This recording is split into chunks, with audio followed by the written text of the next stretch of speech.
Subscribe করেন রয় computer video চ্যানেলটিকে এবং বেল আইকনটি প্রেস করুন লেটেস্ট ভিডিও সবার আগে পাওয়ার জন্য। হ্যালো বন্ধুরা, রয় কম্পিউটার পক্ষ থেকে বাংলা টিউটোরিয়াল ভিডিওর আজকের পর্বে আমি আপনাদের সাথে বরেন রায়। আজকের বিষয় হলো আমরা খুব সহজে মাস্কিংয়ের কাজ করব। কিভাবে করব চলুন দেখা যাক। এখানে আমি যে ভিডিওটা দিয়েছি সেই ভিডিওর নিচেই দেখবেন শো মোড বলে কথাটি আছে আমার ডেসক্রিপশানে। শো মোডে গিয়ে ক্লিক করবেন। এখানে মাস্কিং অ্যাকশন, আপনাদের অ্যাকশনের মাধ্যমে সেই মাস্কিংয়ের কাজটা করতে হবে। আপনারা এই লিঙ্কে ক্লিক করে আপনারা ডাউনলোড করে নেবেন, অ্যাকশনটাকে ডাউনলোড করে নেবেন। আর কি ডাউনলোড করবেন, মাস্কিং ফাইল আছে কিছু দেওয়া আমার এখানে, টেম্পোরারি কিছু দেওয়া আছে, সেই মাস্কিং ফাইলগুলোকেও আপনারা ডাউনলোড করে নেবেন। আর যেটা লাগবে ফটোশপ CS4, ফটোশপ CS4 যদি না থাকে এটাকে ডাউনলোড করে নেবেন, ডাউনলোড করে ইনস্টল করে নেবেন। পরে কোনো ভিডিওতে আমি দেখাবো যে মাস্ক কীভাবে বানাবো আমরা এবং সেই মাস্কগুলি কীভাবে ইউজ করব। তার জন্য আপনাদের কি করতে হবে, আমাদের চ্যানেলটিকে সাবস্ক্রাইব করে রাখতে হবে এবং বেল আইকনটি প্রেস করে রাখতে হবে, যাতে আমার কোনো ভিডিও দেওয়ার সাথে সাথে আপনারা সেটাকে পেয়ে যান। চলুন তাহলে কাজ শুরু করি। তাহলে আমরা প্রথমে CS4 খুলে নিলাম। অ্যাকশনে যাবেন। অ্যাকশনটা কোথায় আছে, আপনাদের উইন্ডোজ যে অপশান আছে উপরে মেনু বারে, উইন্ডোজে গিয়ে অ্যাকশনে যাবেন। অ্যাকশনে গিয়ে এখানে আমাদের অ্যাকশন খুলে গেছে, এটি বড় হয়ে গেছে, আমরা ছোট করে নিই একটু। এই অ্যাকশনে যাবেন। অ্যাকশনে গিয়ে এই পার্শ্বে যে মেনু বোতামটি আছে এখানে যাবেন আপনারা। এখানে দেখুন বটম মোড আছে, সবার প্রথমে বটম মোডে ক্লিক করবেন। বটম মোডে ক্লিক করার সাথে সাথে আপনাদের এরকম টিক চলে আসবে। এবার আপনারা কী করবেন, লোড অ্যাকশন আপনারা যে ডাউনলোড করেছেন, অ্যাকশন যে আমার রয় মাস্কিং যে অ্যাকশনটা ডাউনলোড করেছেন সেটা দেখবেন কোথায় আছে। আমি এখানে ডেস্কটপে ডাউনলোড করেছি, ডেস্কটপের থেকে আমি এটা দেখিয়ে দিলাম। ডবল ক্লিক করলাম, ডবল ক্লিক করার সাথে সাথে এখানে রয় মাস্ক বলে এখানে অপশানটি চলে এসছে, ঠিক আছে। এবার আমরা তাহলে তো একটি ছবি ওপেন করে নেব। আমাদের এখানে কিছু ছবি আমি ডাউনলোড করেছি, নেট থেকে ডাউনলোড করে রেখেছি। আপনাদের তোলা ছবির উপরে কাজ করতে পারেন। এবার কী করবো, এরকম আমার একটা ছবি খুলে গেল। ছবি খোলার পরে মার্কসে আমরা ক্লিক করব, কিংবা কিবোর্ডের যে F11 বোতামটি আছে সেটা চাপতে পারি, কিংবা রয় মার্কস যে বোতামটি আছে সেটাতে চাপতে পারি। এবার আমরা কোথায় করবো, এখানে মার্কস বলে যে ফোল্ডারটি আছে সেই ফোল্ডারে আমরা মার্কসগুলো ডাউনলোড করে রেখেছি।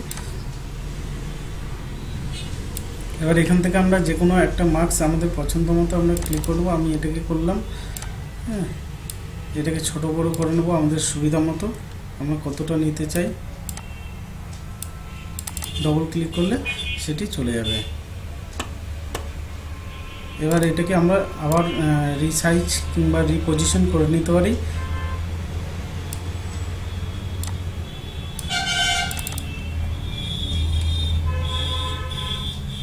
এখান থেকে এবার আপনারা এই যে লেয়ার আছে, লেয়ারে ধরে ধরে আপনারা ব্যাকগ্রাউন্ড চেঞ্জ করতে পারেন। আপনি যদি বলেন যে আমি ব্যাকগ্রাউন্ডটা চেঞ্জ করব, আপনি ব্যাকগ্রাউন্ডও চেঞ্জ করে নিতে পারেন এখান থেকে, ঠিক আছে। এভাবে ব্যাকগ্রাউন্ডও চেঞ্জ করা যাবে, সাদা ব্যাকগ্রাউন্ডে দেখতে ভালো লাগে। আপনাদের সুবিধা মতো আপনারা চেঞ্জ করে নেবেন। এবার যদি বলেন যে এই ব্যাকগ্রাউন্ডে আপনি একটা ছবি দেব, ছবিও দিতে পারেন। কীভাবে দেবেন, এখানে ফাইলে গিয়ে ওপেনে যাবেন, ওপেনে গিয়ে আপনারা ছবি একটা চুজ করেন। ধরেন এই ছবিটা দেবো, এই ছবিটাকে ক্লিক করলেন, ক্লিক করার পরে এটাকে কন্ট্রোল H চেপে সিলেক্ট করলেন, দিয়ে কপি করলেন। কপি করার পরে এই লেয়ারে এসে আমরা এই লেয়ারটাতে ক্লিক করবো, ক্লিক করার পরে পেস্ট করে দেবো।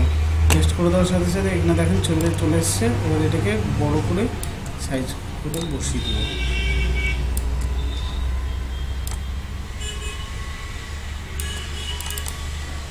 দেখেন আমরা ব্যাকগ্রাউন্ডটা সেট করতে পারি এখানে।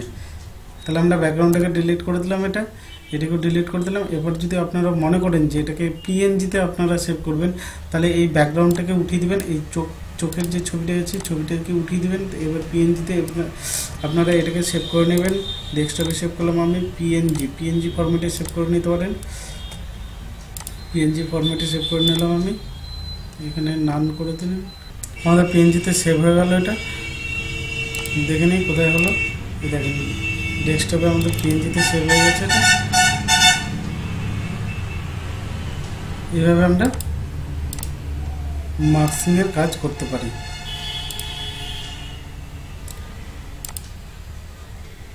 আমি অন্য আরেকটা ছবি নিয়ে দেখাচ্ছি।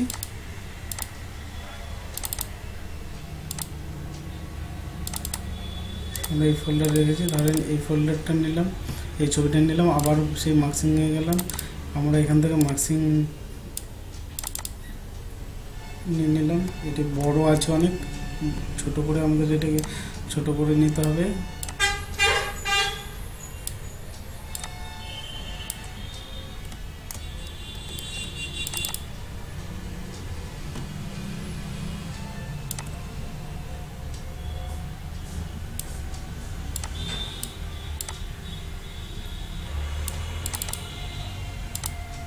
ঠিক আছে বন্ধুরা, তাহলে আজকে এই পর্যন্তই। দেখা হবে নেক্সট এপিসোডে অন্য কোনো ভিডিওতে। সুস্থ থাকবেন, ভালো থাকবেন, ধন্যবাদ।